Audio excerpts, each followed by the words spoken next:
মাদকমুক্ত সমাজ গঠনের প্রত্যয়ে মানিকগঞ্জ পৌরসভার সচেতন নাগরিক সমাজের আয়োজনে মাদক বিরোধী বিক্ষোভ মিছিল ও স্মারকলিপি প্রদান কর্মসূচি অনুষ্ঠিত হয়েছে।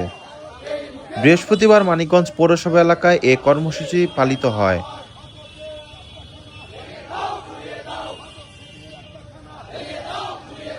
মিছিলটি শহরের প্রধান সড়ক প্রদক্ষিণ করে স্থানীয় প্রশাসকের কাছে স্মারকলিপি প্রদানের মাধ্যমে শেষ হয়।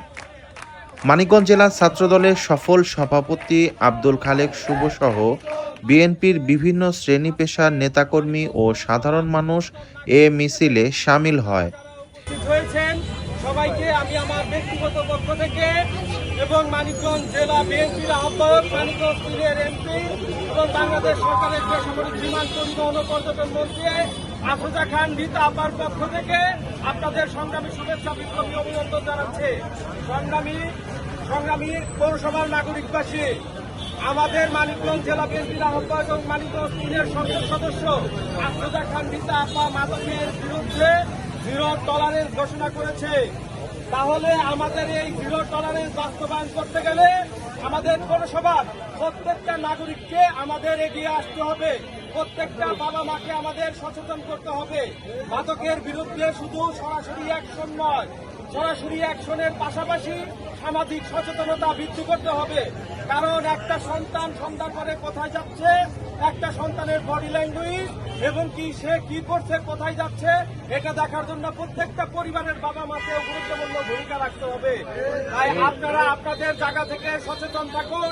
একটা সুস্থ সমাজ, সুন্দর নগর গড়তে গেলে অবশ্যই মাদকের ব্যাপারে জিরো টলারেন্স থাকতে হবে। মনে রাখবেন, মাদককে কিন্তু পারমাণবিক বোমের সাথে তুলনা করা হয়েছে। একটা পারমাণবিক বোমা যেমন একটা দেশকে ধ্বংস করে ফেলে, তেমনি এই মাদক স্লো পয়জনিং এর মতো একটু একটু করে একটা সমাজ, একটা রাষ্ট্রকে নষ্ট করে ফেলে। একটা মাদক সেবীর কোনো দলীয় পরিচয় হয় না, সে কি করে সেটা দেখার সময় নাই। একটা মাদক সেবী সে কতটুকু ভয়ঙ্কর হলে মাদকের অর্থের যোগানের জন্য নিজের গর্ভধারী মাকেও হত্যা করতে দ্বিধা করে না। অতএব সেই মাদককে আমরা না বলি এবং যে মুখে মা বলি সেই মুখে মাদককে না বলি। মিছিলে মানিকগঞ্জের পৌরসভার বিভিন্ন শ্রেণী পেশার সচেতন নাগরিক, যুবক, শিক্ষার্থী ও সামাজিক সংগঠনের সদস্যরা অংশগ্রহণ করেন। অংশগ্রহণকারীরা মাদকের বিরুদ্ধে স্লোগান দিয়ে মাদক ব্যবসায়ী, মাদক সেবীদের বিরুদ্ধে কঠোর ব্যবস্থা গ্রহণের দাবি জানান। আয়োজক সংগঠনের পক্ষ থেকে বলা হয়, মাদকের ভয়াবহতা থেকে যুব সমাজ সহ সমগ্র সমাজকে রক্ষা করতে সামাজিক প্রতিরোধ গড়ে তোলা অত্যন্ত জরুরি।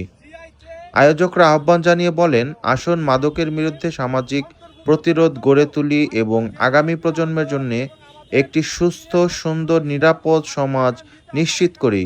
স্মারকলিপিতে মাদক নিয়ন্ত্রণের প্রশাসনের আরও কার্যকর ভূমিকা, মাদক বিক্রয় ও সেবনের স্থানগুলো চিহ্নিত করে ব্যবস্থা গ্রহণ এবং যুব সমাজকে মাদকমুক্ত রাখতে সচেতনতামূলক কর্মসূচি জোরদার করার দাবি জানানো হয়। আয়োজকরা জানান, এ ধরনের কর্মসূচি ভবিষ্যতে অব্যাহত থাকবে।